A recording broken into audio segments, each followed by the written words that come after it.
Сәлем достар, алдыңғы сабақта біз бүтін сандық примитив типтерді өткен болатынбыз, және char деген тип қалған төртеуіне ұқсамайды деп айтқан болатынбыз.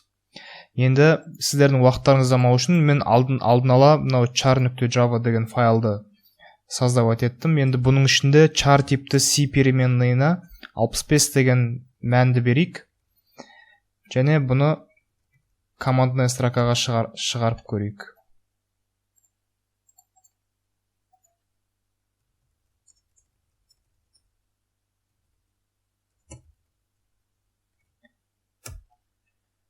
Көріп тұрсаңыздар, біз бағанағы переменныйдың мәнін 65 деген сан деп жаздық, бірақтан біздің командная строкаға a деген әріп шықты. Не үшін? Мысалы, мынандай бір кітаптар тұратын полканы елестетіп көріңіздер. Шкафты деген мұ. Және бұның ішінде екі ғана кітап болса, мысалы, Абай жолы және Азия деген екі ғана кітап болса, и мынау біздің адамға шкафқа барып, бізге Абай жолы деген кітапты әкеп бер десек, ол шкафта екі ғана кітап тұрғанын көріп, ол кітапты оңай тауып ала алады. Мысалы, бізге тағы бір кітап қосылса, мысалы, көшпенділер деген кітап, барып көшпенділерді алып кел десек те, ол үш ғана кітап тұрғанын көріп, оны оңай тауып ала алады. Бірақтан біздің шкафта үш емес, 65535 кітап болса, 65535 кітап болса, бұның ішінен бізге керек кітапты тауып алу өте қиынға соғады.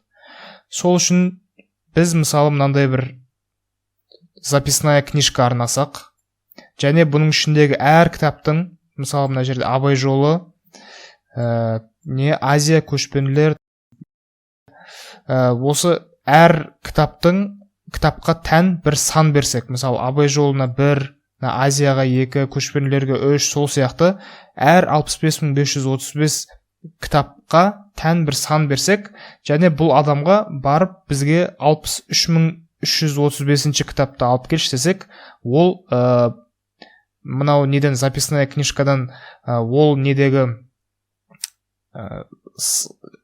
ол санға тән кітап қандай екен көріп, ол кітапты оңай тауып ала алады. Біздің неде, мысалда, мынау записная книжка, ол Unicode деген нәрсе. Unicode не екенін түсіну үшін, мынау неден Википедиядан өздеріңіз оқысаңыздар болады. Бірақтан бұлай жалпы айтқанда, ол біздің бұлай әлемде қазіргі уақытқа дейін бар әрбір символдың және ол символға тән санның топтамасы.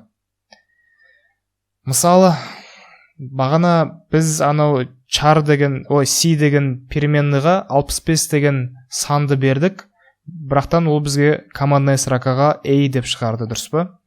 Енді мынаның ішінен 65 деген санды іздеп көрейік. Көріп тұрсаңыздар, мына жерде 65 деген санның мәні a деген әріп. Мысалы, мына жерде бізге сұрақ белгісінің мәні 63 деген сан деп жазылып тұр. Мысалы, мына жерге біз 65 емес, 63 деп жазып көрейік.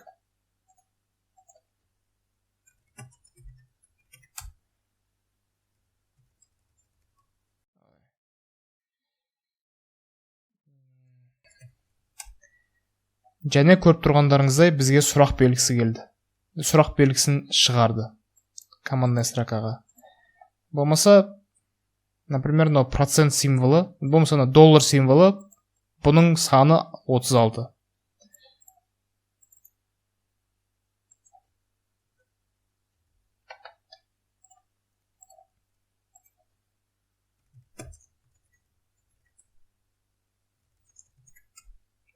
Көріп тұрғандарыңыздай бізде доллар санын шығарды. Сол сияқты мына жерде мысалы мынаның максимальный значениесі 65535. Енді мынау неде таблицада егер мынаны до конца былай түсірсек,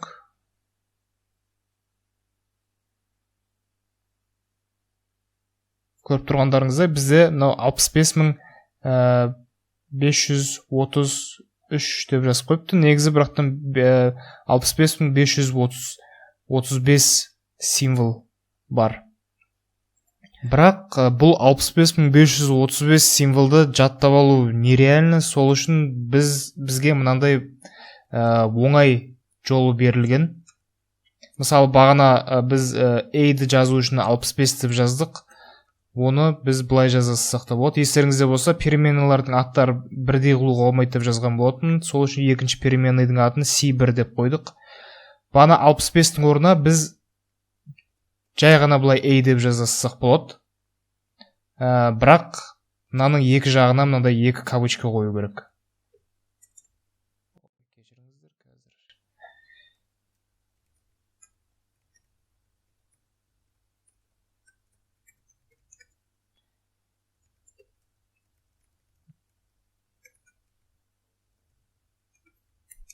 Қазір көрсеңіздер, екеуінің де мәні бірдей болып шығады. Қазір бізге команда строкаға A деп шығады.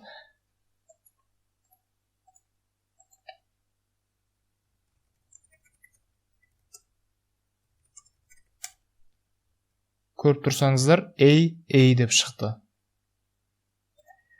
Енді тағы бір соңғы мысал. Мысал болғанда, әшін Java деген сөзді шығарайық. Санды да және жай ғана символды да екеуінде қосып, араластырып шығарып көрейік. Шамалы не болу үшін, былай разнообразие болу үшін. Мысалы, біздің бірінші әріп ол J. Мына жерде J-ді іздеп көрейік. Бұлай іздей алмаймыз ба?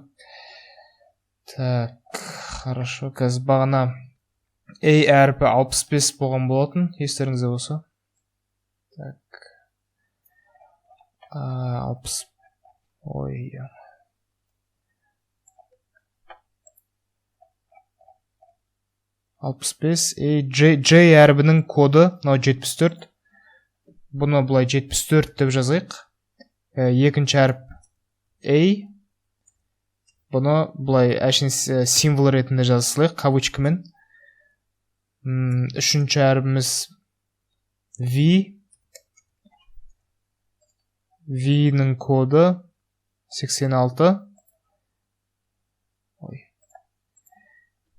86.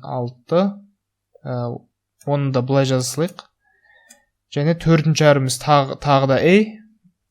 Оны бірақтан бұлай 65 деп жазайық.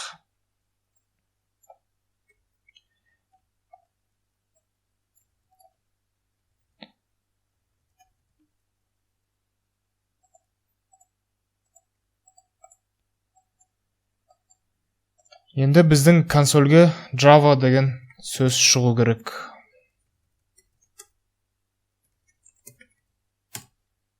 Көріп тұрғандарыңыздай Java деген сөз шықты.